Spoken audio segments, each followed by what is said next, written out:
and welcome to this review of my HAL KB2100. It was shipped through my proxy and invaluable ally Ben, aka NG-Coder, who also happens to know a thing or two about amateur radio, which is what this keyboard was exactly designed to operate, so thankfully he was able to give me some valuable insights and cool original documents for this model. It's a rather compact model from the early 80s, roughly analogous to a 60%, although being a radio operator keyboard, it obviously uses very different button functions than a PC keyboard would. Basically all alphanumeric keys have secondary legends for a wide variety of tasks, for example. There's also two "here is" buttons right next to each other. These held pre-programmed messages apparently, and of course the well-known rub out key below it. Some of the number keys have special functions listed above them on the case even, such as split screen, Morse wait, caps lock, and a very badly spelled transmit legend.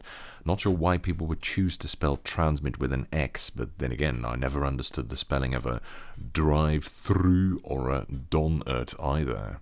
The KB2100 was an optional extra for the CT2200 terminal from HAL Communications Corp. It cost $175 in 1985, about $422 adjusted for inflation, and was meant to access a variety of extra functions that the CT2200 brought over its predecessor, the CT2100, such as split-screen capability or programmable messages. Without the keyboard, the CT2200 was really only meant for receiving. If you wanted to send messages as well, you'd want the KB2100 to go with it. The switches is something I've been wanting to show you guys for a long time. They're Cherry M7, also known as Cherry Gold Crosspoint switches. Specifically, it's the T-mount version. Bar and cross-mount versions also existed. Now, you may be wondering, M7, what's that? Well, they're one of the predecessors of Cherry's MX range, which, as you may be suspecting by now, indicates that it's the 10th model of switch, while these are Model 7. There's also M9, which is a kind of early MX switch, M8, which I've shown before, they're super low profile switches, and M6, M5, and M4, which are similar to M7. I don't know of an M3 or earlier though, and in fact the switch nomenclature from that time is unclear and was apparently retroactively changed at some point to be more systematic. Cherry MX are essentially the reduced height version of these M7 switches, made to comply with the DIN standard that specified that keyboards needed to be lower profile, as everyone, Cherry included, was using very tall switches at the time. As you can see, this caused a wave of redesigned switches to appear in the late 70s to early 80s, such as Cherry MX, Alps SKCM, Buckling Springs, and Space Invaders, among countless others. Ironically, even these huge M7 switches were marketed as low profile at the time. The name Gold Crosspoint comes from the contact design of the switches, which uses two tapered gold alloy bars fixed to the contacts set at 90 degrees from each other. The idea behind this was that this made a single, reliable contact point, which was cheaper to goldify than an entire contact surface. Gold was more resistant to contact degradation than copper, steel, or brass because of its higher oxidation potential, so gold contacts last longer. As you can see from these diagrams, on the inside of the switch is a kind of hexagonal block which makes up the slider, which in turn pushes against the electrical contacts.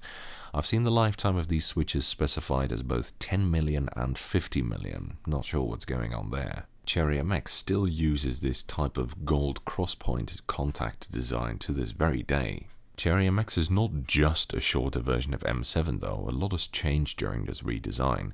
Most importantly, the MX series eventually introduced clicky and tactile versions. M7 is linear only.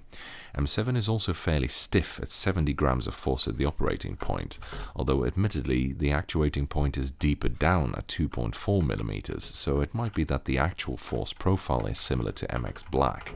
I can't really tell from this keyboard as it wasn't exactly clean and the key feel is very rough and scratchy and it binds, all of which tends to make a switch feel much stiffer than it actually is.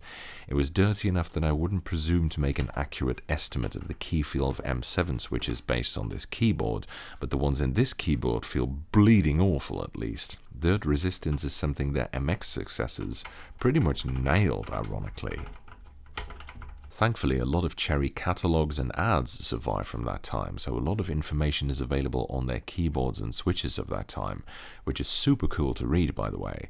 Apart from these gold crosspoint switches, they also marketed solid-state capacitive switches, which is a foam and foil type design I've reviewed before, and a bizarre leaf spring matrix type keyboard design, which also used these gold crosspoint contacts, but had an astonishingly low lifetime of 1 million presses, which is considerably lower than a bog standard membrane keyboard would average.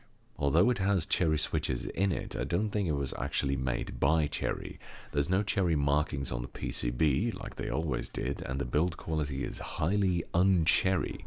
This thing features a full metal case, steel on top, and very thick aluminium or something on the bottom, with a metal mounting plate and none of those stupid plastic clips they'd later use on everything, but proper old-fashioned bolts.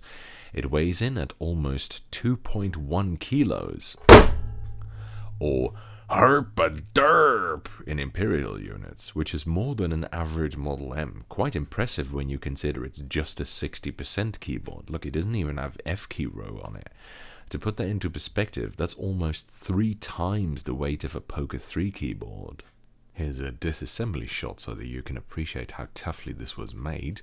The bottom case is about 3.4 millimeters thick, and it uses some kind of wraparound steel top plate. In many ways, this is like a tiny version of the Chiron aircraft carrier. It's pretty cool, actually. For comparison, a bog standard Cherry G80 3000 full-size keyboard weighs less than half that, at under a kilo, and it's a floppy mess of crappy plastic without a metal mounting plate or even anything to keep the PCB in place. So yeah, this really doesn't feel like a Cherry product. The keycaps are also not Cherry, they're actually OG SA caps in their original uniprofile form. Here's what they look like compared to a mid-row modern SA keycap. You can see the similarities apart from the mount, of course. They're double-shot ABS, so they've yellowed a bit with age, and rather surprisingly the spacebar has actually yellowed less, so I think it's a replacement or something. The black and yellowish color scheme is kind of badass though. I like it. Anyway, that's it for this review. Thank you for watching, I hope you enjoyed it, and following as a typing demonstration of me typing on this keyboard.